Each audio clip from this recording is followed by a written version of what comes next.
नमस्कार।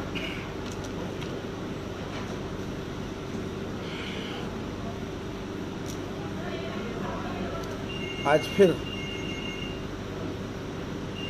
इतिहास केंद्रित वक्तव्यों की इस श्रृंखला में आप सभी का स्वागत है। शरद कुमार सक्सेना जी मुझे दिख रहे हैं, उन्हें मेरा नमस्कार। एसपी सिंह, जहाँ तक मुझे याद पड़ रहा है, मेरे पुराने मित्र हैं, तो मुझे नज़र पड़ रहे हैं, उन्हें मेरा नमस्कार है। आदरणीय डॉक्टर नित्यानंद श्रीवास्तव जी को जय सिया राम।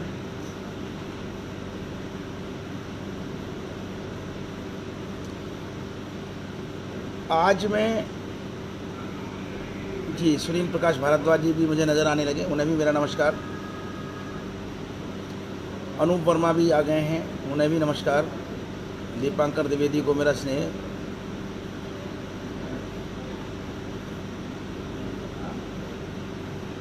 कविता बाना जी आ गई हैं, उन्हें मेरा नमस्कार।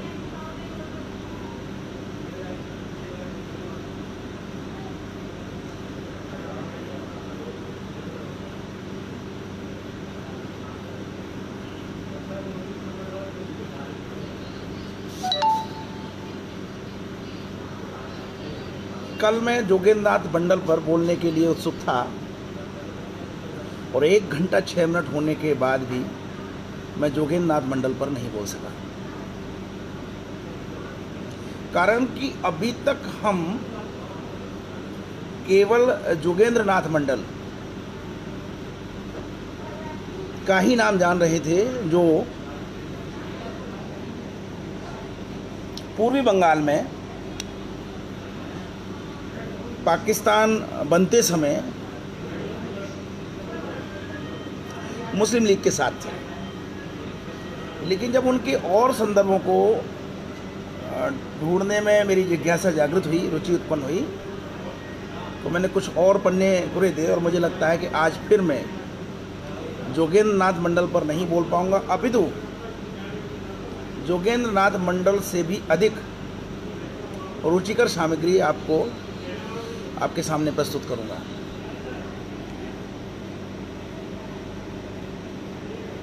दिल्ली से सिद्धार्थ शंकर जी जुड़ गए हैं, उन्हें मेरा नमस्कार। आशुतोष त्रिवेदी, उन्हें भी मेरा स्नेहिल नमस्कार। राहुल पाठक को मेरा स्नेहिल नमस्कार। राजीव बेलवाल जी जुड़े हैं, उन्हें भी मेरा नमस्कार। राजीव बेलवाल जी तो राजनीति से बहुत अच्छे जुड़े हुए हैं, हमारे कानपुर के सांसद रहे। मुरली मनोहर जोशी जी के साथ बहुत उनकी पूरी जिम्मेदारियां इन्होंने निभाई हैं। विनीत कुमार सारथे जी, उन्हें भी मेरा नमस्कार। उषा रानी राव जी को मेरा नमस्कार। और विजय प्रताप, मेरे मित्र विजय प्रताप तिवारी भी मुझे दिख रहे हैं, उन्हें भी मेरा नमस्कार। आज मेरे मित्र डॉक्टर राजेश श्रीवास्तव ने, जो पिछले 2 मंगलवारों से राम के ऊपर वेबिनार कर रहे हैं, अगले मंगलवार को भी शायद करने वाले हैं, तो उस वेबिनार में उन्होंने मुझे भी सम्मिलित किया और बड़ा अच्छा लगा। उस वेबिनार में उन्होंने दुनिया भर के सारे देशों के लोगों को जोड़ रखा था।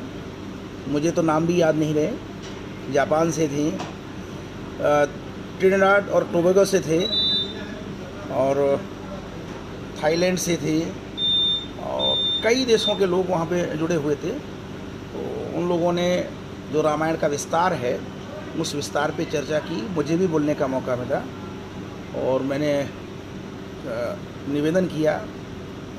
उस वेबिनार में अयोध्या शोध केंद्र के निदेशक डॉक्टर योगेंद्र प्रताप सिंह भी थे। तो मेरा निवेदन बस यही था कि हम दुनिया भर की रामायणों की जो विषय वस्तु है उसको तो संग्रहित कर ही रहे हैं, लेकिन हमें इस बात की भी चिंता करनी चाहिए कि यहीं पे हमारे बहुत बड़ा वर्ग, और बहुत बड़ा वर्ग करोड़ों की संख्या वाला वर्ग, राम को काल्पनिक पात्र मानता है, राम पर जरा भी अपनी आस्था नहीं रखता, अपितु राम को लेकर हास्यास्पद स्थितियां उत्पन्न करता है। मैं क्योंकि अपने 2 वक्तव्य राम के विषय में दे चुका हूँ, इसलिए मैं बहुत ज़्यादा आज बात नहीं करूँगा। मेरा तो मूल केंद्र ही इस विषय पे है कि ये जो समुदाय जो राम का विरोध कर रहा है, ये हमारी सनातन संस्कृति को चाहे अनचाहे बहुत क्षति पहुंचा रहा है। ये लोग अक्सर कहते हैं कि चाहे विवेकानंद हों, चाहे रामकृष्ण परमहंस हों, चाहे महात्मा गांधी हों, चाहे चैतन्य महाप्रभु हों, चाहे कोई भी हो, जातिगत भेदभाव का दंश कोई नहीं मिटा पाया। यह जातिगत भेदभाव का दंश मिटना चाहिए। मैं इनकी इस बात से पूर्णतः सहमत हूँ। जातिगत दंश मिटना चाहिए, जातिगत भेदभाव मिटना चाहिए, लेकिन इस जातिगत भेदभाव को मिटाने में सबसे बड़ी बाधा वे खुद भी हैं। भारत के इतिहास को अगर हम देखें तो उनके जो महानायक हैं, उन्होंने जातिगत भेदभाव मिटाने के लिए कोई प्रयास नहीं किया, वंचितों के उत्थान के लिए कोई प्रयास नहीं किया, केवल और केवल सनातन संस्कृति के प्रतीकों पर प्रहार किया है। और यह प्रहार बौद्ध धर्म से लेकर अभी हाल तक निरंतर चला आ रहा है। और जब आप सनातन संस्कृति के प्रतीकों पर आप प्रहार करेंगे तो फिर आप ये कल्पना करें कि जातिगत भेदभाव मिट जाएगा, जातिगत दंश मिट जाएगा। दूरियां बढ़ाने में तो आप ही आगे आ रहे हैं। आप जबरन कहना चाहते हैं कि नहीं, हम तो विज्ञान पे चलेंगे और हम जो है इस तरह की आस्थाएं नहीं रखेंगे। अच्छी बात है, आप आस्थाएं मत रखिए, कौन कहता है आस्थाएं रखिए, लेकिन झूठे विज्ञान पर भी मत चलिए। मुझे लगता है कि आप निरंतर बौद्धिकता बुद्धि की बात करके कहीं ना कहीं झूठे विज्ञान की तरफ चले जाते हैं। और ये झूठा विज्ञान किस प्रकार से है, आपको ज्ञात होना चाहिए कि सनातन संस्कृति का जो मूल वाक्य है वो है अस्तो मा सद्गमय, यानी कि हमें सत्य की ओर ले चल।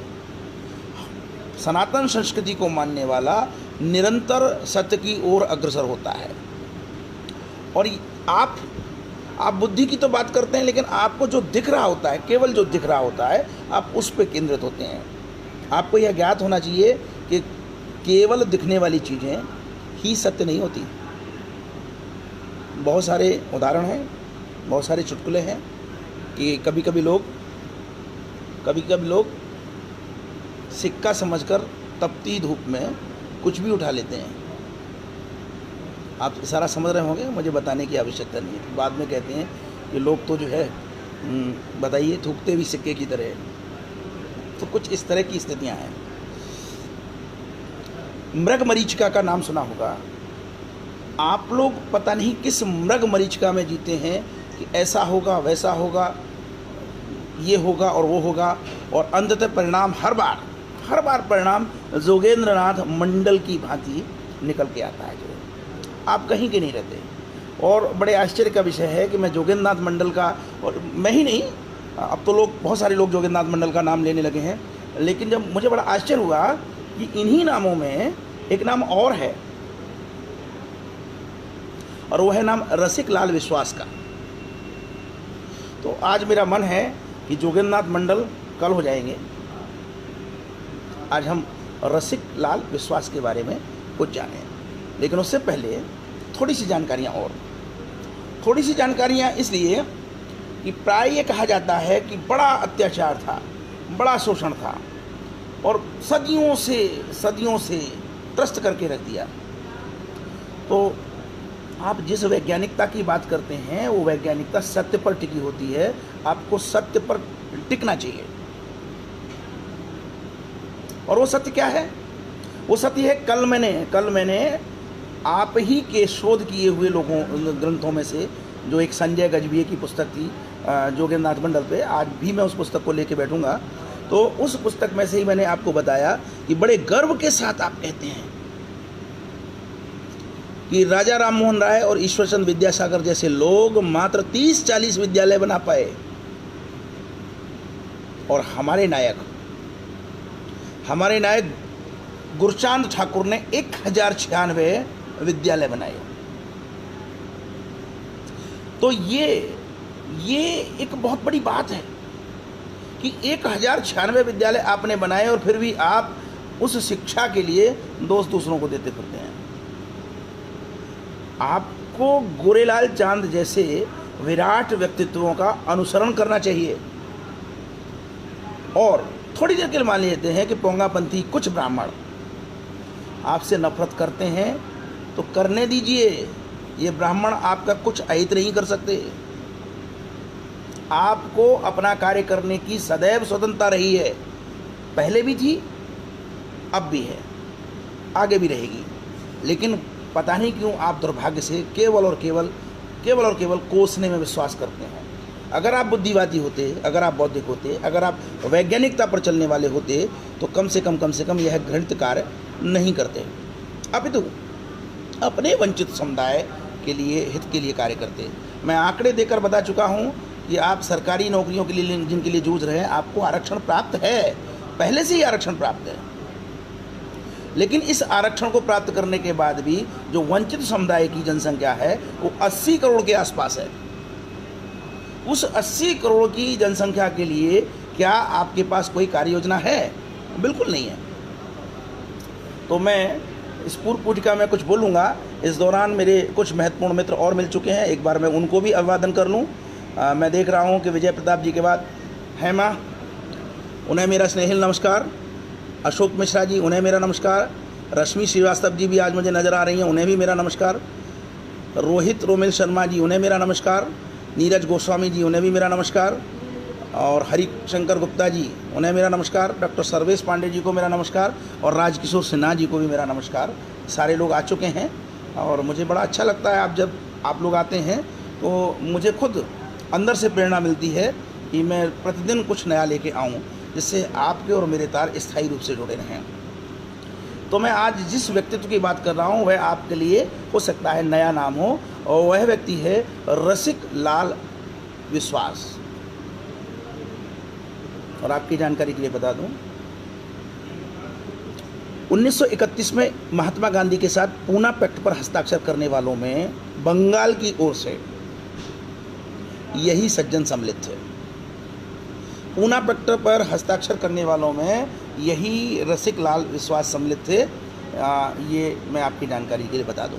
और जो दो प्रतिनिधि गोलमेज सम्मेलन में गए भीमराव अंबेडकर के साथ, जो दूसरे व्यक्ति थे वो भी यही थे। यानी ये एक महत्वपूर्ण, इतिहास का महत्वपूर्ण नाम है। और इन रसिक लाल के साथ क्या क्या घटित हुआ मैं अपने इस वक्तव्य में आज आपको बताने की कोशिश करूंगा। लेकिन उससे पहले मैंने एक वामपंथी पुस्तक, भारत का मुक्ति संग्राम, अयोध्या सिंह की लिखी हुई पुस्तक है। इस पुस्तक को मैंने ज़रा टटोला और मैंने सिर्फ इतना जानना चाहा कि भारत के मुक्ति संग्राम में क्या क्या स्थितियाँ तो वर्णित हैं, ज़रा एक बार देख ली जाए। तो देखिए, बहुत पुरानी कहावत है हमारे देश में, ढाका का मलमल। और ढाका का मलमल पूरी दुनिया में जाता था। बंगाल क्षेत्र में जो वस्त्र उत्पादन था उसकी बिक्री यूरोप तक में थी। और इसी वस्त्र उत्पादन के लिए उत्तरापथ का जो मार्ग था वो जाना जाता था। उत्तरापथ के मार्ग से जो चीज़ें जाती थीं यूरोप के लिए, उसमें खाद्यान्न तो हुआ ही करते थे, साथ में वस्त्र भी हुआ करते थे। और ये वस्त्र दोनों प्रकार के थे, सूती वस्त्र भी थे और रेशम के वस्त्र भी थे। तो रेशम के वस्त्रों के बारे में जो स्थिति थी मैं आपको बता दूं। एक बड़ा चौंकाने वाला तथ्य मेरे हाथ में लगा, एक पेन आपने सुना होगा, रेनॉल्ड्स का पेन। पेन तो मैं वैसे ही कह रहा हूँ, आपके याददाश्त के लिए बता रहा हूँ, रेनॉल्ड्स का पेन। तो रेनॉल्ड्स, ये नाम रेनॉल्ड्स, तो ये नाम जो रेनॉल्ड्स है इसका जिक्र आया है इस पुस्तक में, रेजिनाल्ड रेनॉल्ड्स। और इन्होंने 1735 में कुछ जो यूरोप में वर्णन है उनका जिक्र किया है अपनी पुस्तक में, वाइट साहिब्स इन इंडिया। इनकी पुस्तक का नाम है वाइट साहिब्स इन इंडिया। तो ये रेनॉल्ड हैं, इन्होंने अपनी पुस्तक वाइट साहिब्स इन इंडिया में कहा है कि उस समय 1735 में ब्रिटेन में एक स्वदेशी आंदोलन हुआ। देखिए, अभी स्वदेशी आंदोलन की बात चल रही थी, इसलिए मैंने इस बात को यहाँ पे उठाने की कोशिश की है कि जिस स्वदेशी आंदोलन की आज बात हो रही है और जिस स्वदेशी आंदोलन के लिए आज व्यंग किए जा रहे हैं मोदी पे, तो वो स्वदेशी आंदोलन मैं बता चुका, महात्मा गांधी भी चला चुके हैं और उससे पहले लोकमान्य तिलक भी चला चुके हैं। आज मैं जो नया आपको संदर्भ दे रहा हूँ कि 1735 में ब्रिटेन में स्वदेशी आंदोलन चला था और ये स्वदेशी आंदोलन भारतीय कपड़ों के विरुद्ध चला था। 1735 में ब्रिटेन में एक स्वदेशी आंदोलन चला था और यह आंदोलन भारतीय कपड़ों के विरोध में चला था। और इसी आंदोलन के बाद ईस्ट इंडिया कंपनी ने एक निर्णय लिया कि अब बुने हुए कपड़े के रूप में भारतीय कपड़े ब्रिटेन नहीं जाएंगे, अपितु सूत के रूप में, रेशम के सूत के रूप में ईस्ट इंडिया कंपनी ब्रिटेन में इन चीज़ों को ले जाएगी और वहाँ की जो मशीनें हैं, वहाँ की जो फैक्ट्री हैं, वो कपड़ा बुनेंगी। ये कितनी महत्वपूर्ण बात है। अब आप समझ सकते हैं कि बंगाल कितना महत्वपूर्ण प्रांत था। और निश्चित रूप से मैंने आपको कल बताया ही था कि बंगाल तो वह प्रांत था जहाँ 950 से पहले ब्राह्मण नाम की प्रजाति ही नहीं थी। ब्राह्मण नाम की प्रजाति ही नहीं थी। और क्यों नहीं थी, इसके भी पर्याप्त कारण है। मैंने बहुत मंथन किया और विचार किया और पाया कि मूलतः जो बंगाल का क्षेत्र है वो वन्य क्षेत्र है। आज भी हमारे बहुत सारे वन्य क्षेत्र हैं। अब तो खैर संसाधन बढ़ गए हैं तो लोग बस रहे हैं, लेकिन फिर भी छत्तीसगढ़ जैसी जगहों पे जंगलों में ब्राह्मण नाम की प्रजाति आज भी नहीं है। इसी प्रकार से उस समय बंगाल के उन सघन वन क्षेत्रों को पार करके जो भूमि थी वो वहाँ तक ब्राह्मण समुदाय नहीं पहुँचा था। यह दुर्गम क्षेत्र थे और दुर्गम क्षेत्र होने के कारण ही वहाँ पे दुर्गा पूजा जैसी चीज़ें थी। और ये 950 के आसपास वहाँ पर पहली बार 5 ब्राह्मण कन्नौज से ले जाकर बल्लाल सेन ने वहाँ ब्राह्मणों की प्रतिष्ठा की। तो वहाँ मूलतः कारीगर वर्ग था और ये वहाँ पे क्षत्रिय भी नहीं कहा जाता था, वहाँ पे राजपूत भी नहीं कहा जाता था। जो लोग युद्ध करने वाले लोग थे उनको राजवंशी कहा जाता था। राजवंशी बंगाल में उन्हें राजवंशी कहा जाता था, यानी कि राजवंशी ब्राह्मण तो थे ही नहीं, राजवंशी। और जैसा कि हमारे देश की, हमारी संस्कृति की परंपरा है, जो काम कर रहा है उसी काम को करने वाला व्यक्ति नाम उसका पड़ता जाता था। ये स्थितियाँ बंगाल में थी। तो सबसे पहले ईस्ट इंडिया कंपनी ने यह प्रतिबंध लगाया कि बुने हुए वस्त्र भारत से ब्रिटेन नहीं जाएंगे, उस 1735 के ब्रिटेन के स्वदेशी आंदोलन के बाद। अब वहाँ फैक्ट्रियाँ खोल रही थी। अब ईस्ट इंडिया कंपनी ने दूसरा काम किया और दूसरा काम ये किया कि कहीं भारतीय बुनकर दूसरे यूरोपियंस को, क्योंकि कई कंपनियां उस समय काम कर रही थी, दूसरे यूरोपियंस को कहीं अपने वस्त्रों की बिक्री न शुरू कर दें, तो एक और प्रतिबंध लगाया कि भारतीय बुनकर ईस्ट इंडिया कंपनी के अतिरिक्त किसी को भी वस्त्र नहीं बेचेंगे। अब आप समझ सकते हैं, यानी एक साथ 2 प्रतिबंध लगे। पहला प्रतिबंध तो ये लगा कि भारतीय वस्त्र ब्रिटेन नहीं जाएंगे और दूसरा प्रतिबंध ये लगा कि भारतीय बुनकर ईस्ट इंडिया कंपनी के अतिरिक्त किसी को वस्त्र नहीं बेचेंगे। अर्थात वो मजबूर हो गए कि केवल सूत काट कर ईस्ट इंडिया कंपनी को हैंडओवर करें, सौंपें, और ईस्ट इंडिया कंपनी उनको मनमाने दरों पर खरीदे। ये स्थिति 1735 की बता रहा हूँ मैं।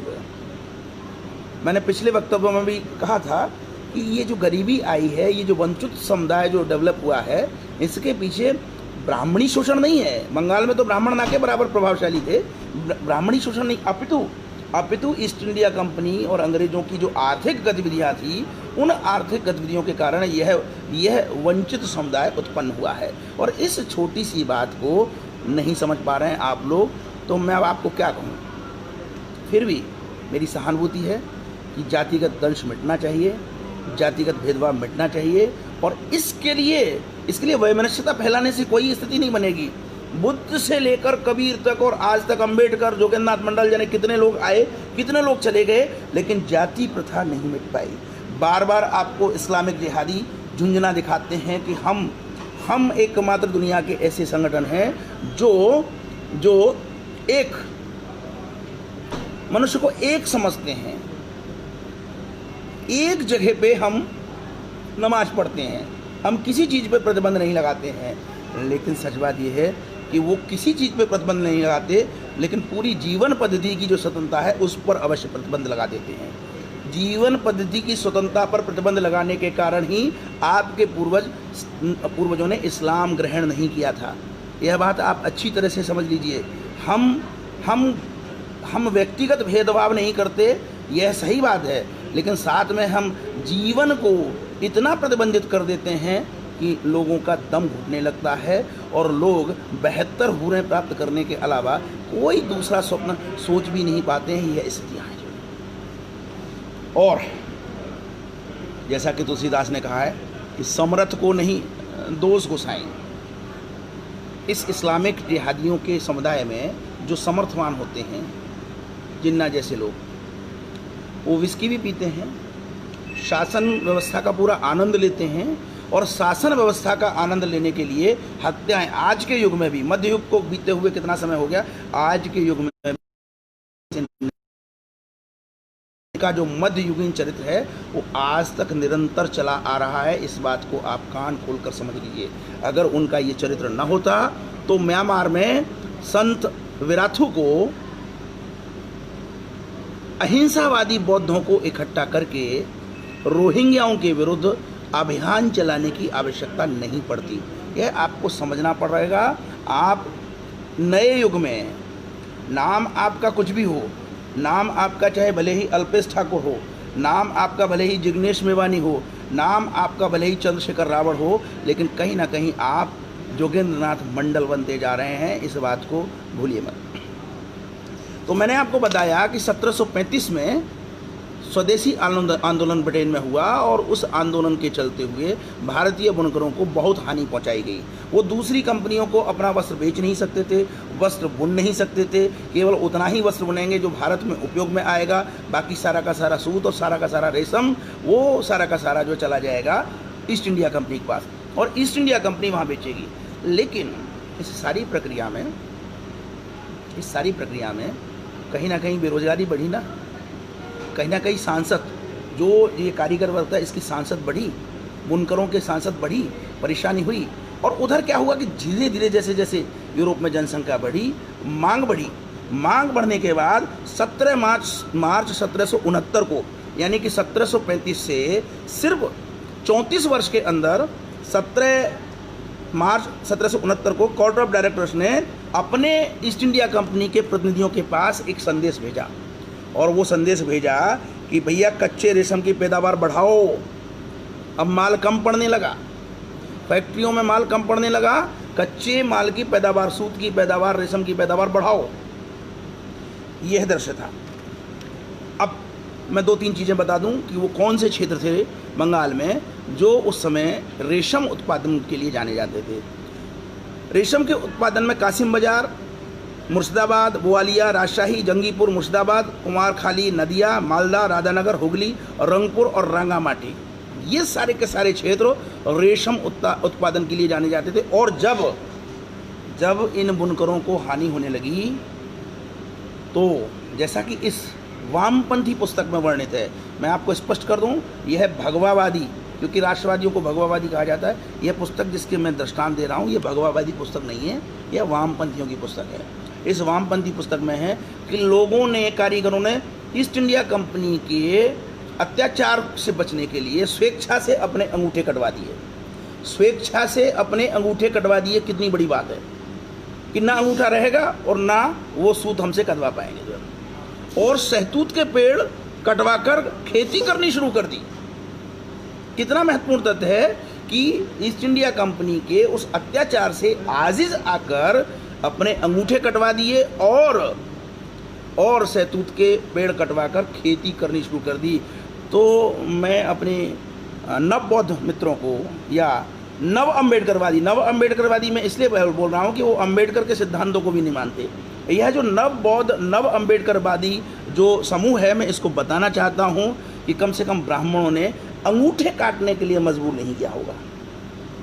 आप खुद अंगूठा काटने, इस स्थिति में लाने के लिए ब्राह्मणों ने मजबूर नहीं किया होगा। उस समय पे लोग अंगूठा काटकर ईस्ट इंडिया कंपनी के अत्याचार से बचने की कोशिशें करने लगे। यह कितनी बड़ी बात है जो है। तो इस प्रकार से ये रेशम के मामले में ये थी, और यही स्थिति लगभग जो है उसके मामले में थी आपके सूती वस्त्रों के मामले में। सूती वस्त्रों के मामले में भी मैं थोड़ा सा आपको बोलना चाहूँगा। 18वीं सदी के अंतिम भाग में जिन जगहों से सूती वस्त्र ब्रिटेन जाता था उनमें ढाका, मालदा, बादाउल, लक्ष्मीपुर, खिरपाई, मेदिनीपुर, शांतिपुर और गुणन, हरियाल, हरिपाल और कटोरा, सोनामाखी, मंडलघाट, चटगांव, रंगपुर, कुमारखाली, कासिम बाजार, गोलाघर, बराहनगर, चंदन नगर, पटना और बनारस थे।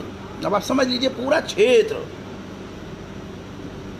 बहुत आसानी से समझ में आ सकती है बात कि वह लगभग वन्य क्षेत्र था। खेती नहीं, कृषि नहीं होती थी, सहतूत के पेड़ होते थे। अब सहतूत के पेड़ के दो फायदे, एक तो खाने के लिए सहतूत मिल रहे हैं, घने वन हैं और उन पे सहतूत का कीड़ा पाला हुआ है और आराम से रेशम मिल रहा है। इसी प्रकार से जो जगह है उस पर कपास करके वहाँ पे जो है वो बढ़िया उच्च कोटि का जो है वो कपास करके सूत बनाना।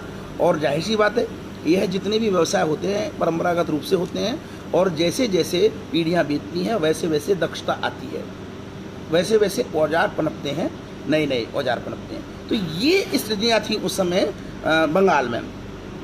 और उस समय पे जो वस्त्र बनते थे उन वस्त्रों के भी तरह तरह के नाम थे। कुछ नामों की सूची इस पुस्तक में दी हुई है, मैं आपको बता रहा हूँ। इन केंद्रों पर बनने वाले विभिन्न प्रकार के सूती वस्त्रों में मलमल, पंजेब, आबरू, आलाबेली, नयनसुख, बदनखास, सरबती, तारिंदम, सरकार अली, जामदानी, हमाम सिरबंद, डोरिया, खासबाप्ता, सानो, गाढ़ा, अमृति, छीट, झूना, रंग और जंगल खास आदि थे। अब आप समझ लीजिए कि सूती वस्त्रों की ही इतने प्रकार की वैरायटी थी। कोई फैक्ट्री नहीं थी, कोई मशीन नहीं थी, सब कुछ कुटीर उद्योग के रूप में हो रहा था और वस्त्रों की इतनी वैरायटी। जब ये प्रसंग हम पढ़ते हैं तो सोच लीजिएगा कैसा महसूस होता है। काश 8वीं कक्षा के बच्चे को ये पढ़ाया जाए कि बंगाल में वस्त्र उद्योग इतना विकसित था कि ब्रिटेन की पूरी यूरोप की पूरी वस्त्र आपूर्ति भारत द्वारा होती थी और वहाँ 1735 में इसके विरुद्ध स्वदेशी आंदोलन आया। तो किस तरह का भाव उत्पन्न होगा आप समझ लीजिए। कब तक हम इस विकृत इतिहास के सहारे आपस में वैमनस्यता बढ़ाकर लड़ते रहेंगे, यह बहुत विचारणीय बातें हैं। यह तो तय है कि इस वस्त्र उद्योग को करने वाले, कुटीर उद्योग को करने वाले ब्राह्मण नहीं थे, बिल्कुल ब्राह्मण नहीं थे।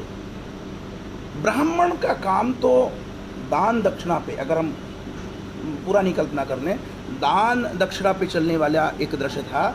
वो अपना मुहूर्त निकाल दिया, चंद्र ग्रहण बता दिया, तिथियां बता दी और थोड़ा पूजा पाठ मंत्र पढ़ दिए और बदले में जो है दक्षिणा ले ली। अब तक जो गांव में जो स्वरूप चला आ रहा है मूल रूप से ब्राह्मण का स्वरूप वही था। ब्राह्मण दक्षिणा पर आश्रित रहने वाला जीव था। कुछ लोग कहते हैं ब्राह्मण संगठित जाति थी। मैं इस चीज़ को भी नहीं मान सकता। अगर ब्राह्मण संगठित जाति होती तो इतने पुराण नहीं होते और उन पुराणों में जो अलग अलग जो वंशावलियाँ आ गई हैं, जो अंतर आ गए हैं, समय को लेकर अंतर आ गए हैं, वो अंतर ना आते। यह भी गलत तथ्य है कि ब्राह्मण एक संगठित जाति थी। ब्राह्मण संगठित जाति नहीं, अपितु जो स्थानीय केंद्र, स्थानीय गांव होता था वहीं उसी का भाग होता था, उससे अलग बिल्कुल नहीं होता था। ये ऐसा मेरा मानना है। तो कहीं ना कहीं ब्राह्मण के स्वरूप को बहुत बुरी तरह से विकृत कर दिया गया है। ब्राह्मण को जिस तरह से दिखाया जा रहा है कि शायद दुनिया में सबसे बड़ा शोषक अगर कोई है तो वो ब्राह्मण है। और ये नैरेटिव्स हमें तोड़ने होंगे। इन तोड़ने के लिए शोध की आवश्यकता है और इन शोधों को करने के लिए हमें टीम जुटानी है, मिल के कड़ी मेहनत करनी है। बहुत अच्छे संकेत वैसे मिल रहे हैं और मैं उम्मीद करूंगा कि जो हमारे स्थायी रूप से जो मित्र जुड़े हुए हैं, मैं जिन चीज़ों को सामने रख रहा हूं उनको गंभीरता से ग्रहण करेंगे। मैं आपको आगे बता देता हूं, जो रेशम के लिए स्थिति थी वही स्थिति सूती वस्त्रों के लिए थी और उन पे भी यह प्रतिबंध लगा हुआ था कि वे किसी भी दूसरे व्यापारी को ईस्ट इंडिया कंपनी के अलावा किसी भी दूसरे व्यापारी को अपने वस्त्र नहीं बेचेंगे। और जब ये कानून बनाने के बाद स्थिति यह आ गई कि दूसरी कंपनियां, दूसरी डच कंपनियां या फ्रेंच कंपनियां जिस स्थान के लिए उस ज़माने में 7 रुपये देती थी, ईस्ट इंडिया कंपनी उस स्थान के लिए 3 रुपये 9 आने देने लगी, यानी लगभग आधा।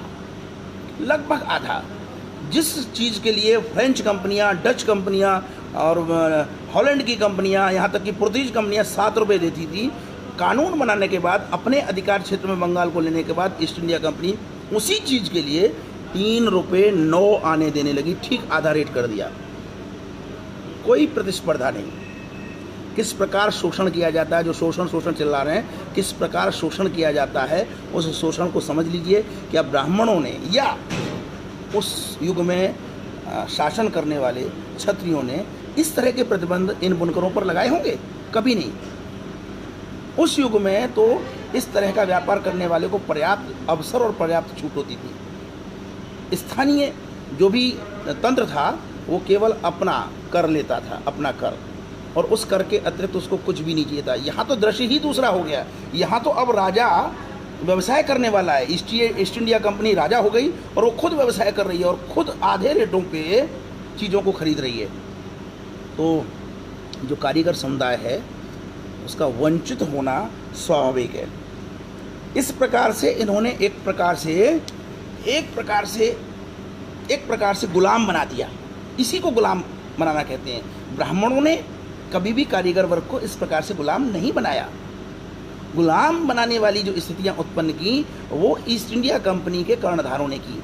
यह बात जरा सी समझने की आवश्यकता है और इस इतिहास को लोगों तक ले जाने की आवश्यकता है। अब देखिए, मैं आपको बता रहा हूँ, 19 जुलाई 1786 को एक 21 नियमों का रेगुलेशन पास किया ईस्ट इंडिया कंपनी में, जिसमें क्या क्या हुक्म थे मैं उनका जिक्र करता हूँ आपको।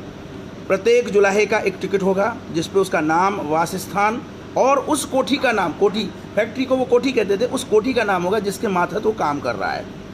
यह भी दर्ज होगा कि उसने कितनी रकम अग्रिम प्राप्त की और कितने समय के लिए प्राप्त की और कितना कपड़ा कंपनियां को दिया। रेगुलेशन 11 में कहा गया था कि अगर कोई जुलाहा निश्चित अवधि के अंदर कपड़ा न दे सकेगा, अगर कोई जुलाहा निश्चित अवधि के अंदर उस निश्चित कपड़े को ना दे सकेगा तो कंपनी का एजेंट उसके ऊपर पहरेदार बिठा सकेगा कि कहीं वो कपड़ा किसी दूसरे व्यापारी को तो नहीं दे रहा है। ईस्ट इंडिया कंपनी ऐसे जुलाहों पे, ऐसे कारीगरों पर अपना पहरेदार बिठाने के लिए अधिकृत थी कि कहीं वो जुल्हा, वो कारीगर अपनी निर्मित वस्तुओं को किसी दूसरे व्यापारी को तो नहीं बेच रहा है। इतना प्रतिबंध था। और मज़े की बात यह है कि जो पहरेदार नियुक्त किए जाते थे, इनका खाने पीने का खर्चा उस जुलाहे पर मत्थे मढ़ा जाता था। जो पहरेदार बिठाया जाता था उसका खर्चा भी उस जुलाहे के मत्थे मढ़ा जाता था। यह दृश्य था, आप समझ सकते हैं। और फिर एक और 23 जुलाई 1787 को एक और नया कानून आया। उसमें कहा गया कि यदि कोई जुल्हा कंपनी के अतिरिक्त किसी व्यापारी को कपड़ा बेचेगा तो उसे ईस्ट इंडिया कंपनी की अदालतों को दंडित करने का अधिकार होगा। अभी तक तो पहरेदारों की बात थी, एक नया कानून लाके दंडित करने का भी अधिकार कर दिया। और अदालत का सारा खर्चा भी उस जुलाहे को देना होगा। अदालत का सारा खर्चा भी उस जुलाहे को देना पड़ेगा। इस तरह के दृश्य थे। तो ये बंगाल की स्थिति थी उस समय। और अगर उस समय जो मैं कल जिनका जिक्र कर रहा था, गुरचांद ठाकुर, अगर 1096 विद्यालय बनाने की स्थिति में आए तो यह, इसके पीछे जो कारण था वो जो जुलाहों की पीढ़ी दर पीढ़ी आ रही अपने कार्यों के कारण जो संपन्नता थी वह थी। पीढ़ी दर पीढ़ी आ रही जो संपन्नता थी वह थी इसके पीछे। अब मैं जिनकी बात कर रहा था उन पे आ जाइए। जो संघर्ष था वो ईस्ट इंडिया कंपनी से संघर्ष था, लेकिन धीरे धीरे ईस्ट इंडिया कंपनी ने ऐसा गुणाभाग किया कि इन पे शासन करने के लिए, मैं यहाँ थोड़ा सा निष्पक्ष होकर सारी बात कहूँगा, इन पे शासन करने के लिए भारतीयों के माध्यम से उन्होंने क्या किया, ब्राह्मणों को, राजपूतों को, कायस्थों को अपनी नौकरी पे रखना शुरू किया। और जब जमींदारी व्यवस्था लागू की तो जमींदारी व्यवस्था अब जो है जो जुल्हा खेती भी करने लगा तो वो जमींदारी व्यवस्था के अधीन आ गया। यानी हर प्रकार से तुम अगर कपड़ा बनाना छोड़ोगे, कृषि कार्य करोगे तो भी तुम जमींदार के कब्जे में आओगे। इस तरह से बांध के रख दिया कि एक जो वर्ग संघर्ष है वो स्वतः विकसित हो गया। ईस्ट इंडिया कंपनी से पहले कोई वर्ग संघर्ष नहीं था, लेकिन ईस्ट इंडिया कंपनी की नीतियों के कारण जो वर्ग संघर्ष आज हमें दिखाई दे रहा है, जो वैमनस्यता आज हमें दिखाई दे रही है, वह वैमनस्यता विकसित हो गई। अन्यथा प्राचीन काल में इस प्रकार की वैमनस्यता के बहुत ज़्यादा उदाहरण नहीं है और ना ही पुराने टाइम पे कोई सफल हुआ। मैं एक वो पढ़ रहा था, बहुत ही अच्छी चीज़ निकल के आई कि कबीरदास के जो दोहे हैं, कबीरदास ने बड़ी बोल्डनेस के साथ, बड़ी ही हिम्मत के साथ हर किसी को गरिया दिया। और ये गरियाना अगर समाज में शोषण होता तो कबीरदास जिस प्रकार से गरिया रहे थे, क्या गरिया सकते थे? यह विचारणीय बात है। उन्होंने एक तरफ तो कहा कांकर पाथर जोड़ के मस्जिद लई बनाए और ताचढ़ मुल्ला बांग दे, क्या बहरा तेरा खुदा है। उल्टा बोल गया, कांकर पाथर जोड़ के मस्जिद ली बनाए और ताचड़ मुल्ला बांग दे, क्या बहरा तेरा खुदा है। इसी तरह से जो है पाहन पूजे हर मिले तो मैं पूजूं पहाड़ और घर की चकिया कोई ना पीसे, पीस खाए संसार। और इसी प्रकार से उन्होंने एक और दोहा था, मैं वो ढूंढ रहा हूँ जरा, एक बहुत सुंदर दोहा था कि सिर मुड़ाने से अगर जो है मोक्ष प्राप्त होता है तो फिर तो भेड़ों को सबसे पहले मोक्ष प्राप्त होना चाहिए। वो तो आए दिन मुड़ाई जाती हैं जो है। तो ये सिर मुड़ाने वाले आप समझ सकते हैं कौन है? बौद्ध। तो यानी ना उन्होंने ब्राह्मणों को छोड़ा, पोंगापंथी ब्राह्मणों को छोड़ा, ना मुल्लाओं को छोड़ा और न ही बौद्धों को छोड़ा। ये हिम्मत कबीर के अंदर अगर आ सकती है तो वो ऐसे समाज के अंदर आ सकती है जहाँ पे जीवन जीने की स्वतंत्रता है। जहाँ जीवन जीने की स्वतंत्रता नहीं है वहाँ तो आदमी को अंगूठा काटना पड़ता है और हत्याएं होती रहती हैं। तो यह हमारा देश जिस संस्कृति को लेकर चलता आया है वह संस्कृति स्वतंत्रता पूर्वक जीने की संस्कृति है, न कि शोषण की संस्कृति। और शोषण किस समय किन परिस्थितियों में प्रारंभ हुआ उसके कुछ दृष्टांत मैंने आपके सामने रखे। ये बहुत महत्वपूर्ण पुस्तक है, मैं आगे भी और दृष्टांत आपके सामने मैं रखूँगा। लेकिन मैं जो मूल बात करना चाह रहा था वह रसिक लाल विश्वास पे बात करना चाह रहा था। रसिक लाल विश्वास एक कृषि परिवार में पैदा हुए थे और यह वह व्यक्ति थे जिन्होंने वकालत पास करने के बाद वकालत शुरू की और वकालत शुरू करने के बाद कई चीज़ों का इन्होंने जो संपादन किया। एक अधिकार पत्रिका नाम से निकली 1928 में।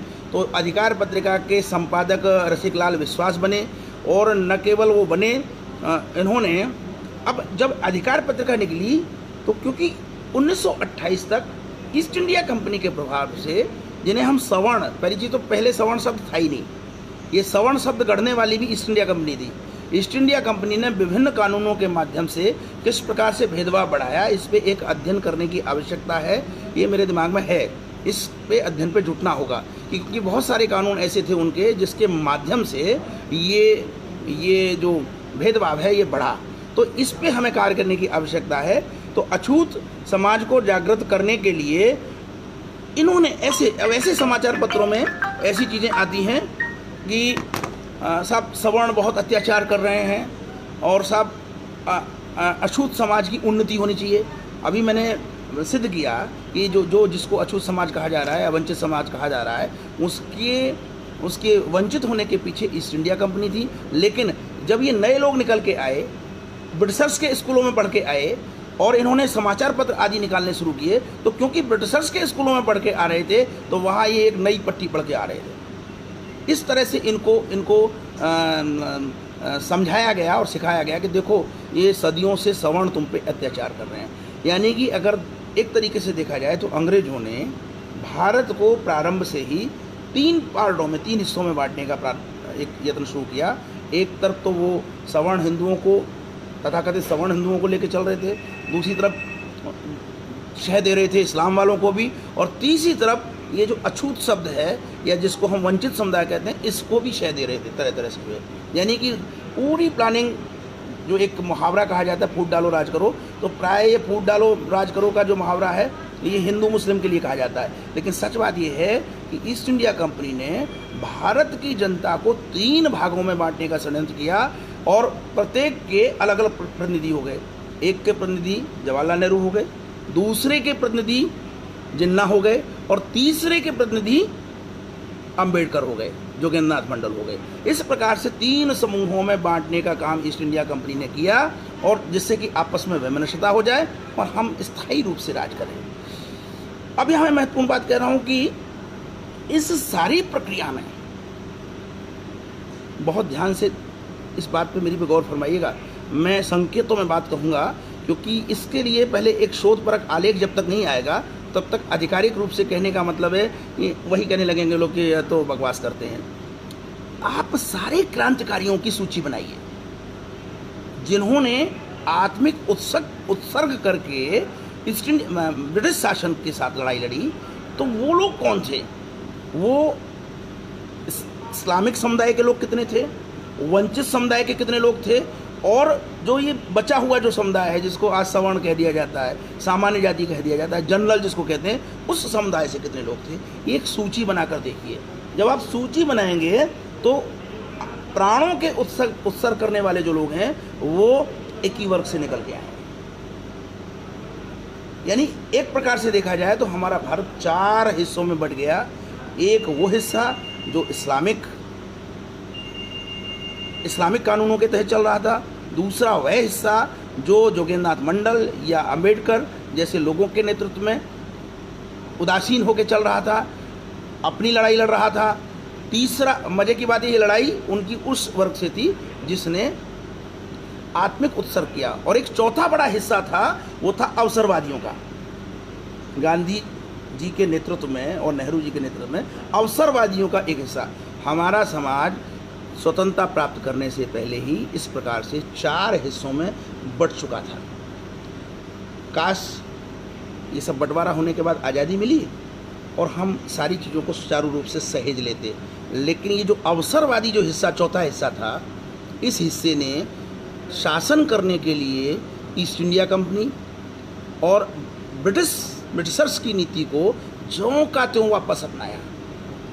और ज्यों का त्यों वापस अपनाने के बाद वोट बैंकों के रूप में सबको अलग अलग करके और राजनीति उस निचले स्तर तक ले आए जो आज हमें सीधे सीधे दिख रही है। सीधे सीधे हमें दिखाई दे रहा है कि किस निचले स्तर पर राजनीति पहुंच चुकी है।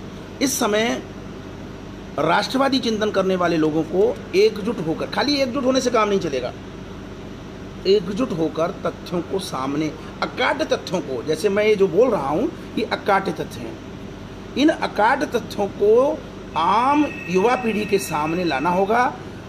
अब हम सोचें कि नहीं कोर्स बदल जाए, सिलेबस बदल जाए, तो कोर्स और सिलेबस जिन लोगों को शासन करना है, विशेष रूप से उसमें ब्यूरोक्रेट्स शामिल हैं। भले ही कांग्रेस एक तरफ चली जाए, लेकिन ब्यूरोक्रेट्स अभी भी शासन करने के लिए वही भावना रखते हैं जो कांग्रेस की भावना है या जो अंग्रेज़ों की भावना थी। तो वो इतनी आसानी से चीज़ों को नहीं बदलने देंगे। इसलिए हमको ज़मीनी स्तर पर स्वयं कार्य करने होंगे, और जब हम ये स्वयं कार्य करेंगे तब जाकर ये चीज़ें बन के आ पाएंगी। रसिक लाल विश्वास एक तरफ पूना पैक्ट में साथ रहे, तो दूसरी तरफ जब गोलमेज सम्मेलन हुआ तो गोलमेज सम्मेलन में भी इन्होंने भाग लिया। और जब गोलमेज सम्मेलन से भाग लेकर जब ये वापस आए तो पूना पैक्ट के समय पे जो चीज़ हुई, गांधी जी ने जो अनशन किया, तो उस समय पे सार्वजनिक रूप से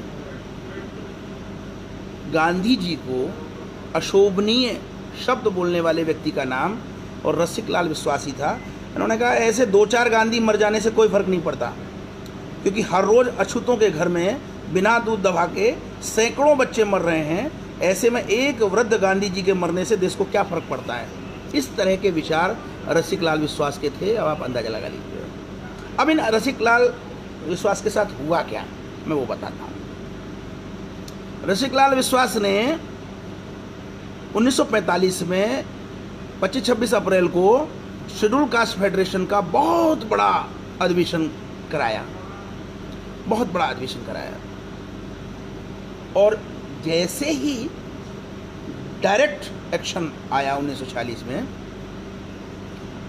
ये रसिक लाल विश्वास दुम दबाकर पूर्वी बंगाल से भागे और उड़ीसा के शरणार्थी कैंप में जाके अपनी जान बचाई। डायरेक्ट एक्शन के समय, मुस्लिम लीग के डायरेक्ट एक्शन के समय यह अपने निवास से अपना सब कुछ, जमीन आदि सब कुछ छोड़कर भारत भागे आए। उसके बाद शरणार्थी स्थल पे पहुंचे और शरणार्थी स्थल पे पहुंचे और उड़ीसा में जाके इनको जब भेज दिया गया तो उड़ीसा में इन्होंने वहाँ पे कहा कि यहाँ सुविधाएं नहीं है, तो फिर इनको छत्तीसगढ़ में भेजा गया। और आज़ादी मिलने से पहले ही छत्तीसगढ़ के पाखनजोड़ नामक स्थान पर 12 फरवरी 1947 को बड़ी ही दयनीय अवस्था में ये मृत्यु को प्राप्त हुए।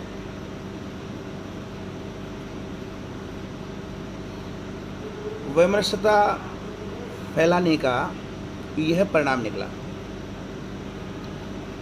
गांधी जी के प्रति अगर थोड़ी भी सद्भावना रखी होती तो मैं समझता हूँ कि गुमशुदगी की हालत में ये श्रीमान जी संसार से विदा हुए, मोक्ष को प्राप्त हुए।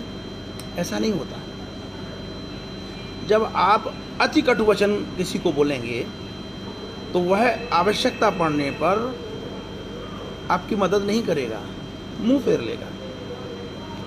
आपने सार्वजनिक रूप से पूना पैक्ट के समय पे एक झटके में बोल दिया कि ऐसे 2-4 गांधी मर जाने से कोई फर्क नहीं पड़ता, क्योंकि हर रोज अछूतों के घर में बिना दूध दबा के सैकड़ों बच्चे मर रहे हैं। ऐसे में एक वृद्ध गांधी जी के मरने से देश को क्या फर्क पड़ने वाला है। यह पूरा का पूरा वाक्य रसिक लाल विश्वास पे जाकर लागू हो गया कि ऐसे 2-4 रसिक लाल विश्वासों के गुमशुदगी की हालत में अपने घर से भागकर शरणार्थी की स्थिति में मृत्यु हो जाने पर क्या फर्क पड़ता है। मैं बार बार इशारा कर रहा हूं अपने भाइयों को कि आप कटुता की तरफ मत ले जाइए चीज़ों को। आप ज़्यादा से ज़्यादा 2 करोड़ लोग जो है नौकरियों में जा सकते हैं, बाकी 80 करोड़ लोगों को समरसता के साथ रहना होगा, तभी वह उत्थान कर सकते हैं। उत्थान के लिए 2 ही चीज़ें आवश्यक हैं, शिक्षा और आर्थिक उन्नति। और ये शिक्षा और आर्थिक उन्नति बिना समरसता के संभव नहीं है। आप तो आगे बढ़ जाओगे अपने नेताओं की तरह। अब आप देखिए कि ये व्यक्ति जोगेंद्र नाथ मंडल और अंबेडकर के साथी थे। 12 फरवरी 1947 को आज़ादी मिलने से पहले जब इनकी मृत्यु हुई तो वही अंबेडकर जो पूना पैक्ट में थे, क्या इनके मंत्री बन चुके थे, देश के पहले कानून मंत्री थे। और मैं आपकी जानकारी के लिए बता दूं कि आज़ादी मिलने से पहले ही जोगेंद्र नाथ मंडल भी भारत के, देखा जाए तो हमारे अंबेडकर तो आज़ादी मिलने के बाद कानून मंत्री बने। जोगेंद्र नाथ मंडल तो जो अंतरिम मंत्रिमंडल बना 1946 में जवाहरलाल नेहरू के नेतृत्व में, उसमें ही भारत के पहले कानून मंत्री बन गए थे। भारत के पहले कानून मंत्री बन गए थे और उनके मंत्री रहने के बावजूद रसिक लाल विश्वास की यह दुखद मृत्यु गुमनामी की स्थिति में होती है। और रसिक लाल विश्वास छोटा मोटा नेता नहीं, ऐसा नेता जो पूना पैक्ट के समय पे हस्ताक्षर करने वालों में से एक है, उसकी ये दुर्दशा होती है। ये बहुत विचारणीय बात है। इस दुर्दशा के लिए कोई ब्राह्मण दोषी नहीं है। इस दुर्दशा के लिए उनकी खुद कटुता भरी जो जिंदगी है वो दोषी है। मेरे सामने एक नाम और आज निकल के आया है, मैं उस नाम पर भी चर्चा करूंगा थोड़ा सा। मैंने क्योंकि जोगेंद्र नाथ मंडल को कल के लिए छोड़ा है तो मैं उस नाम पे भी चर्चा करूंगा। और ये नाम भी एक महत्वपूर्ण नाम है। और ये नाम इसलिए महत्वपूर्ण नाम है कि यह व्यक्ति चौंक जाएंगे आप। जोगेंद्रनाथ मंडल की मृत्यु 1968 में हुई। और अब मैं जिस व्यक्ति का नाम लेने वाला हूँ वह व्यक्ति भी पूर्वी बंगाल में भारतीय भूभाग को मुस्लिम लीग के साथ षड्यंत्र करके पाकिस्तान को सौंपने में बहुत महत्वपूर्ण भूमिका निभाने वालों में से हैं। और इन सज्जन की तो बहुत ही दयनीय स्थिति में 10 फरवरी 1985 को, अब 1985 में तो हम में से बहुत सारे लोग थे, हम लोगों को पता तक नहीं चला कि कोई ऐसा व्यक्ति भी भारत में रह रहा है कि जिसने उस समय आज़ादी के समय बढ़ चढ़ के हिस्सा लिया मुस्लिम लीग के साथ पाकिस्तान के पक्ष में। और वह व्यक्ति शरणार्थी के रूप में 11 फरवरी 1985 को भारत में दयनीय स्थिति में मृत्यु को प्राप्त होता है। देखिए, विचार करिए, मुझे तो बड़ा आश्चर्य होता है कि रसिकलाल विश्वास, जोगेंद्रनाथ मंडल और उसके बाद इनका नाम है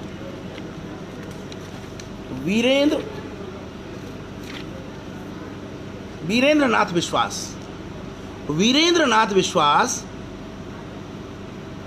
वो व्यक्ति हैं जो लंबे समय तक भारत में रहे, पूर्वी बंगाल में रहे, पूर्वी पाकिस्तान में रहे। यानी कि जोगेंद्रनाथ मंडल तो पहले ही भाग के आ गए 1953 में, लेकिन ये वीरेंद्रनाथ विश्वास समझौता करते हुए बहुत समय तक पूर्वी पाकिस्तान में रहे। यहाँ तक कि जब बांग्लादेश बना तो मुजीबुर रहमान की मुक्ति वाहिनी के सदस्य रहे। और मुक्ति वाहिनी के सदस्य रहने के बाद जब 1975 में मुजीबुर रहमान की जब हत्या की, ठीक है, वहाँ पे आपको मुजीबुर रहमान का साथ मिल गया तो आप बहुत दिन टिक लिए, लेकिन अंततः हश्र तो वही होना है। तो मैं ये बहुत महत्वपूर्ण बात इन लोगों को बताने वाला हूँ कि एक जोगेंद्रनाथ मंडल 1953 में आ गए, लेकिन एक व्यक्ति फिर भी वहाँ टिका रहा, वीरेंद्रनाथ विश्वास नाम का व्यक्ति। वो न केवल टिका रहा बल्कि उसने बांग्लादेश बनवाने में महत्वपूर्ण भूमिका निभाई, पूर्वी पाकिस्तान को बांग्लादेश में परिवर्तित करने में बहुत बड़ी भूमिका निभाई। और मुजीबुर रहमान के साथ कंधे से कंधा मिलाकर साथ दिया मुक्ति वाहिनी में। लेकिन जिस समय 1975 में मुजीबुर रहमान और उनके साथियों की हत्या की गई कट्टरपंथी मौलवियों द्वारा, कट्टरपंथी मुल्लाओं द्वारा, इस्लाम को स्थापित करने की चाहत में, तो इन वीरेंद्रनाथ विश्वास को भी भागकर 1975 में भारत आना पड़ा। और भारत में आकर आजकल धारावी का बहुत नाम चल रहा है, धारावी की झोंपड़पट्टी, कलकत्ता के ऐसे स्लम एरिया में झोंपड़पट्टी में अपना जीवन बिताना पड़ा। कलकत्ता के स्लम एरिया में झोंपड़पट्टी में अपना जीवन बिताना पड़ा और अंततः 11 फरवरी 1985 को इनका देहांत हुआ। तो ये जो जय भीम और जय मीम के नारे लगाने वाले लोग हैं, ये बहुत अच्छी तरह से जान लें कि 3 लोगों को, 3 बड़े नेताओं को, आज़ादी के समय के 3 बड़े नेताओं को, जिसमें रसिकलाल विश्वास, जोगेंद्रनाथ मंडल और तीसरा जो नाम मैंने लिया वीरेंद्रनाथ विश्वास, इन लोगों को, ये जो जय भीम वाले लोग हैं, इनसे जान बचाकर भागना पड़ा है। पहले व्यक्ति को कब भागना पड़ा? जब डायरेक्ट एक्शन हुआ। दूसरे व्यक्ति को डायरेक्ट एक्शन के समय रसिकलाल विश्वास को भागना पड़ा और वो तो आज़ादी से पहले ही निपट गए। दूसरे व्यक्ति जोगेंद्रनाथ मंडल मंत्री रहे, सारी सुख सुविधाएँ ली और सारी सुख सुविधाएँ लेने के बाद 1953 में जब वहाँ पे बहुत बड़े पैमाने पर धर्म परिवर्तन होना शुरू हुआ, इस्लाम कलमा पढ़वाना शुरू हुआ, वो तब भागे और वो 1968 में मोक्ष प्राप्त हुए, निर्वाण प्राप्त हुआ उन्हें। जो है यानी एक को फरवरी 1947 में आज़ादी मिलने से पहले निर्वाण प्राप्त हुआ, दूसरे को 1968 में निर्वाण प्राप्त हुआ और तीसरा कब भागे? तीसरे तब भागे कि जब मुजीबुर रहमान और उनके साथियों को कट्टरपंथियों ने गाजर मूली की तरह काटना शुरू किया तो देखा कि अब यहाँ पे जो है जय भीम और जय मीम नहीं हो सकता है, भागो। और तब भागकर आए और वो 11 फरवरी 1985 को निर्वाण प्राप्त किए। तो ये स्थिति तो नेताओं की है, यह स्थिति तो नेताओं की है। भारत जब तक स्थापित है, भारत में जब तक सनातन संस्कृति है, हे नवबौद्धो, हे नव अम्बेडकरवादियों, आपकी जान माल को कोई खतरा नहीं है। विश्वास रखिए, आपकी जान माल को कोई खतरा नहीं है, न आपके पूर्वजों की जान माल को खतरा रहा है। लेकिन जब आप जय भीम के साथ जय भीम करेंगे तो जो स्थितियां उत्पन्न होंगी वो तुरंत नहीं आएंगी, उनमें समय लगेगा। जब वो स्थितियां उत्पन्न होंगी तो आपको अंततः निर्वाण प्राप्त करना ही पड़ेगा। मैं बहुत खुली बात बोलता हूँ, जिसको मेरी आलोचना करनी है करे, लेकिन जो सत्य है वो सत्य रहेगा। मेरी सनातन संस्कृति सत्य के रास्ते पे चलने वाली है और सत्य को निर्भीकता से कहना हमें आना चाहिए। तो बंधुओं, आप में बहुत रचनात्मकता है, बहुत ऊर्जा है, बहुत क्षमता है। इसका रचनात्मक उपयोग करिए, इसका सृजनधर्मी उपयोग करिए। अगर आप इसको विध्वंस की तरफ ले जाएंगे तो आपको अपने नेताओं की तरह निर्वाण प्राप्त होगा। और अगर ये निर्वाण प्राप्त की स्थिति न होती तो म्यांमार में संत असीन विराथू अहिंसावादी बौद्धों को हथियार उठाना ना सिखाते। हथियार उठाना सिखाने के लिए रोहिंग्याओं के नरभक्षी आदतों को चलते हुए असीन विराथू को जम के संघर्ष करना पड़ा। और असीन विराथू के उस संघर्ष के कारण आज ये रोहिंग्या म्यांमार में वापस नहीं घुस सकते। बांग्लादेश भी उनको नहीं ले रहा है। लेकिन यहाँ जय भीम और जय भीम के नारों के चलते हुए जिस समय भारत के करोड़ों मजदूर सड़कों पर अपने अपने घरों के लिए परिवारों के साथ पैदल ही निकल पड़े हैं, उस समय ये रोहिंग्या विभिन्न धर्मनिरपेक्ष राज्यों में मेहमान बनकर खातिरदारी करवा रहे हैं। क्योंकि इन रोहिंग्याओं से ही तो सनातन संस्कृति के विरुद्ध वोट बैंक तैयार होना है। और ये जो वोट बैंक तैयार होगा ये काम आएगा। और इसका 2-3 उदाहरण हमारे पास हैं। 2-3 उदाहरण दे रहे। कश्मीर का उदाहरण है 1990 में जो हुआ, मैं बार बार कहता हूँ। एक नया उदाहरण शीघ्र ही आने वाला है, संकेत मिल रहे हैं, और वो संकेत बंगाल से आ रहे हैं। बंगाल में जो स्थितियां बन रही हैं वहाँ जय भीम अपना चमत्कार कर रही है। दुर्भाग्यवश है कि इन नवबौद्धों के बीच में, इन नव अम्बेडकरवादियों के बीच में धर्मनिरपेक्ष नेतृत्व तो हैं। ममता बनर्जी हैं, केजरीवाल हैं, उद्धव ठाकरे हैं, बहुत सारे लोग हैं, लेकिन कोई असीन विराथू नहीं है। ये बड़े दुर्भाग्य की बात है। हे नवबौद्धों, हे अम्बेडकरवादियों, अपने अंदर असीन विराथू उत्पन्न करिए। अगर ब्राह्मण आपकी हत्या कर रहा है तो आप ब्राह्मण की हत्या करिए। लेकिन जो आपकी हत्या कर रहे हैं, जो आपको दुत्कार रहे हैं, जो आपको जमीन धूल चटा रहे हैं, उनके जाल में फंसकर उस ब्राह्मण के पीछे आप पड़े हुए हो जो आप पर कोई प्रश्न चिन्ह नहीं लगाता। आज का ब्राह्मण कबीर को पूरा श्रद्धा और आस्था के साथ याद करता है। आज का ब्राह्मण रैदास को पूरी श्रद्धा और आस्था के साथ याद करता है। आज का ब्राह्मण वह ब्राह्मण नहीं है।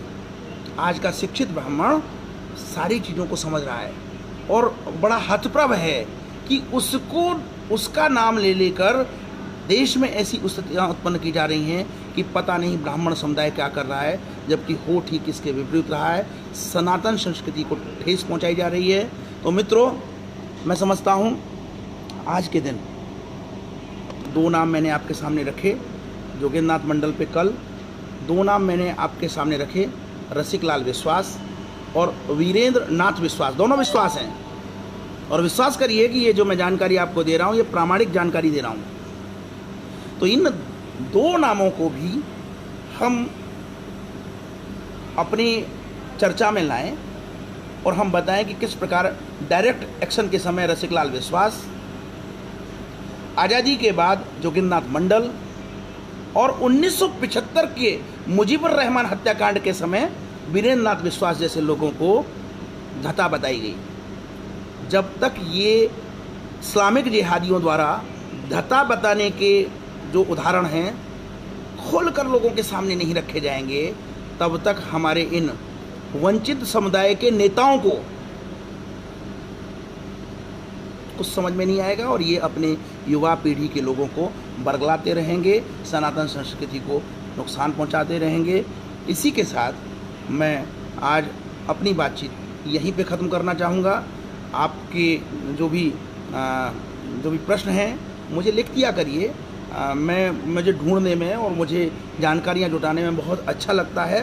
और आप निश्चिंत रहिए कि मैं कोई भी न तो मैं सोशल मीडिया का कोई व्हाट्सएप यूनिवर्सिटी या फेसबुक यूनिवर्सिटी का कोई ज्ञान आपके पास ला रहा हूँ, मैं वह ज्ञान लेकर आपके सामने आ रहा हूँ जिसके लिए वामपंथी अपना कॉलर टाइट करते हैं कि हम वैज्ञानिक विश्लेषण करते हैं, हम द्वंद्वात्मक विश्लेषण करते हैं। मैं वह ज्ञान आपके सामने लेके आ रहा हूँ और इसी ज्ञान को लाने की आवश्यकता है। मुझे उम्मीद है कि सारे साथी हमारे एकजुट होकर इसी प्रकार से काम करते रहेंगे। नमस्कार, धन्यवाद।